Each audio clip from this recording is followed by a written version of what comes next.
Something that you, myself, and every college football fan on this earth must come to accept is that in this current era of college football, with how open the transfer portal is, the fact that there are very little restrictions on it, and how little restrictions there are on NIL deals, no roster is safe.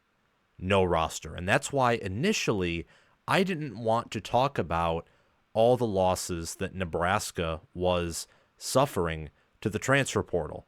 I mean, Tony White left to take the defensive coordinator job at Florida State, and the D-line coach Terrence Knighton left for the same position at Florida State as well. So naturally it follows that some of the defensive players who have a close relationship with those two, specifically Terrence Knighton, are going to enter the portal and probably end up at, well, Florida State. James Williams has already been crystal balled to Florida State. But Emmett Johnson entered the portal, and I thought to myself that, well, now I have to talk about this because already 10 Nebraska football players have entered the portal already, and we're not even a week separated from that tragic 13-10 loss to Iowa. So I want to talk about who left, what positions have been devastated or are losing a significant amount of production, and therefore what positions are in need of not just good development or incoming high school recruits, but also heavy usage in the transfer portal. I still think that Matt Rhule overall has Nebraska football on a good track. I like that Dana Holgorsen is going to be the offensive coordinator. I think that was a wise hire, but I do have some questions after 2024, and I imagine that many of you Nebraska fans do as well. And a lot of those questions don't just relate to coaching or game management, but also as to how is Nebraska going to reload from some of these losses that they are suffering, both to the NFL, to graduation, and also to the transfer portal. So we're going to talk about that.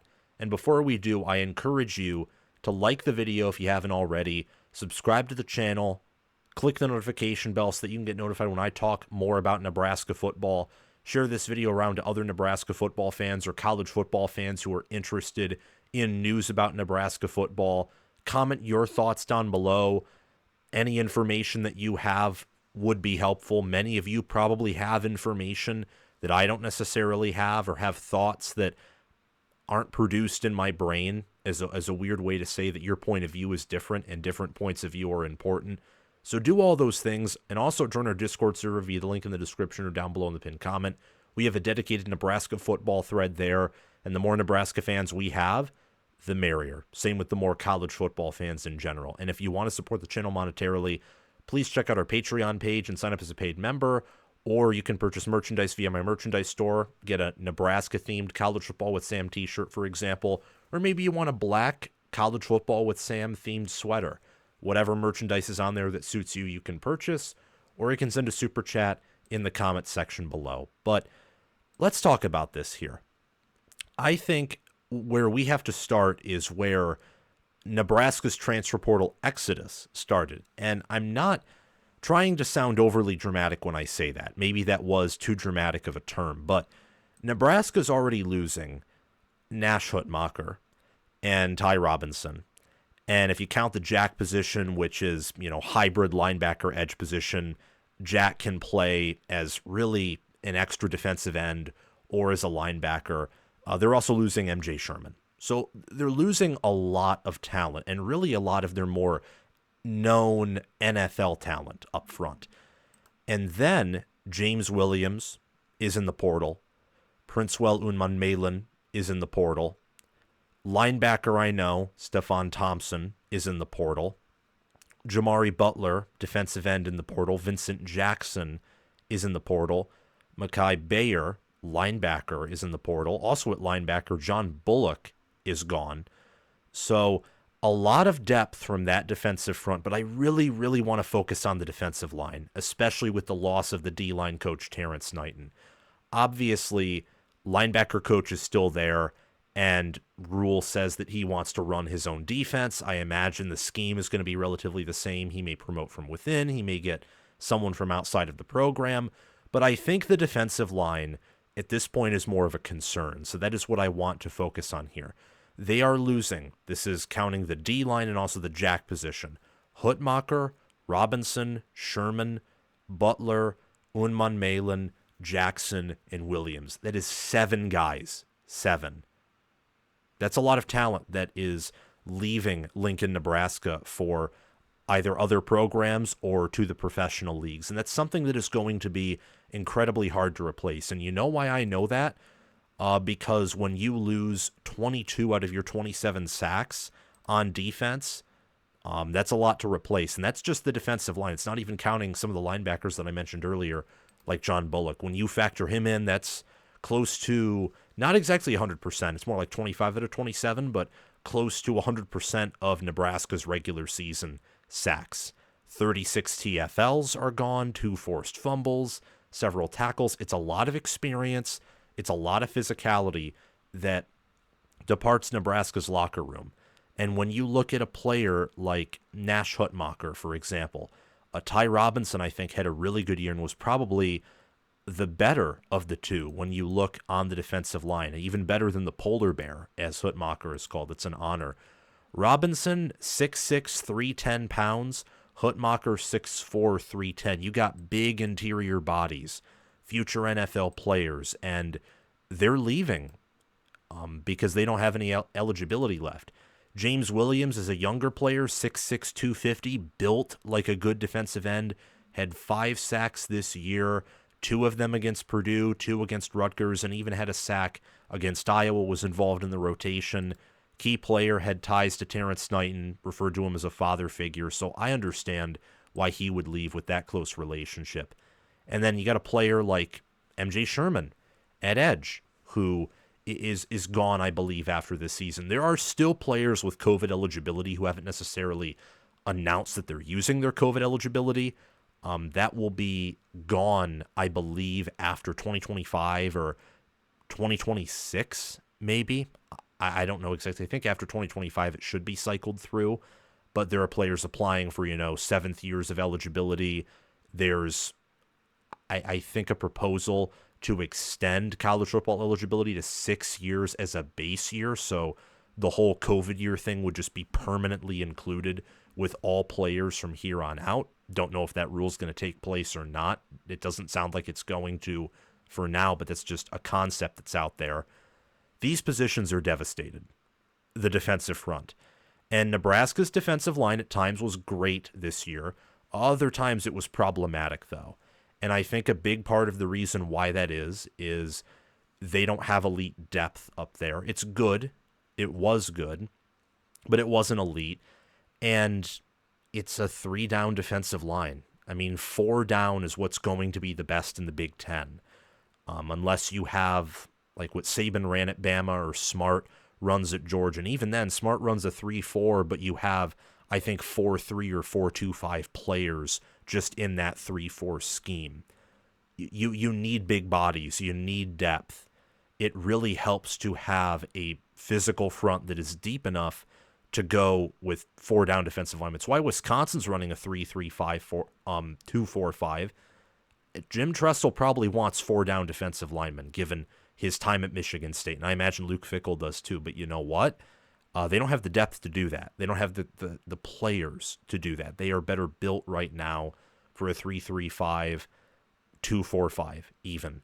For Nebraska, last thing I'll mention about defensive scheme is I think they should just start over there with Tony White leaving. They should go to a 4-2-5 or a 4-3. The defense is already shaky as the secondary returns the most production, but it was the worst unit this year.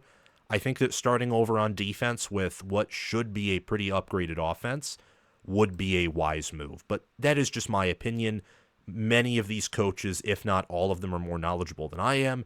And I only say many of them because we all know that there are, some exceptions to the rule where you're watching the TV and you think to yourself, wait, how is this guy a head coach? How is he a position coach? But that's like the rare exception to the rule. I do not claim to be smarter than any of these coordinators or head coaches or offensive coordinators. That'd be very arrogant of me. Another position to look at is running back. They need critical depth there because Emmett Johnson entered the portal today, and his entering of the portal, his exit, was a big part of the reason why I made this video, because he was a favorite amongst many of the fans that I know of. Many viewed him as a good player, future running back number one, or at least a key contributor. Right now, Nebraska's running back room is basically Dante Dowdle. That's it. And maybe some freshmen who are not typically listed on the depth chart. And Dante Dowdle's a power back. He's a lot like Master Teague from Ohio State, in my opinion.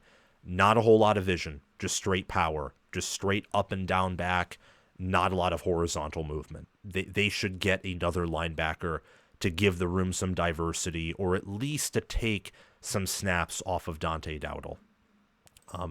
So that's a position that I look at and think, well, Rahmir Johnson's gone, Ervin entered the portal, Johnson just doesn't have any eligibility left, and Emmett Johnson is leaving for another program.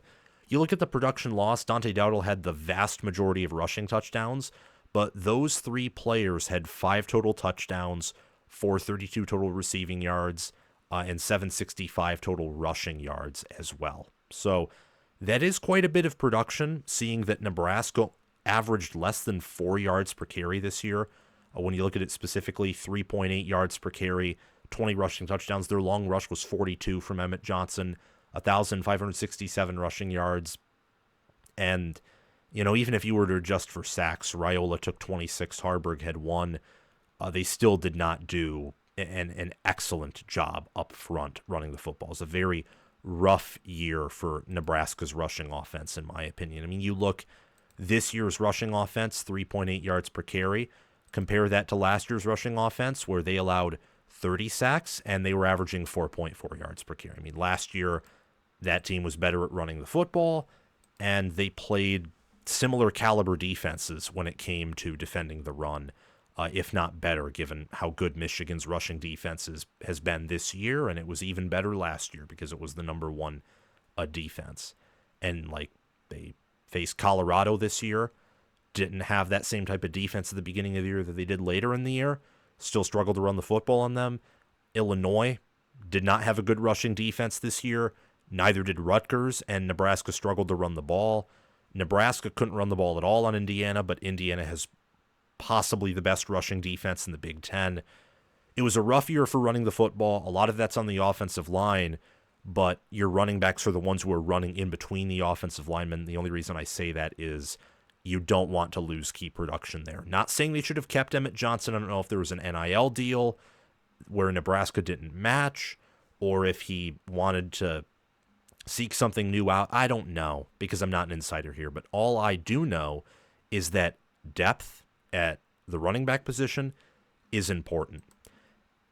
So I think the needs of this team for Nebraska are running back, wide receiver, and offensive tackle on the offensive side of the football. Nebraska's losing offensive tackles this season due to eligibility, and pass protection, while I thought it was the better part of the offensive line as the season progressed, at some point in November, at least to me, it sort of flipped over to being the inferior part of the offensive line.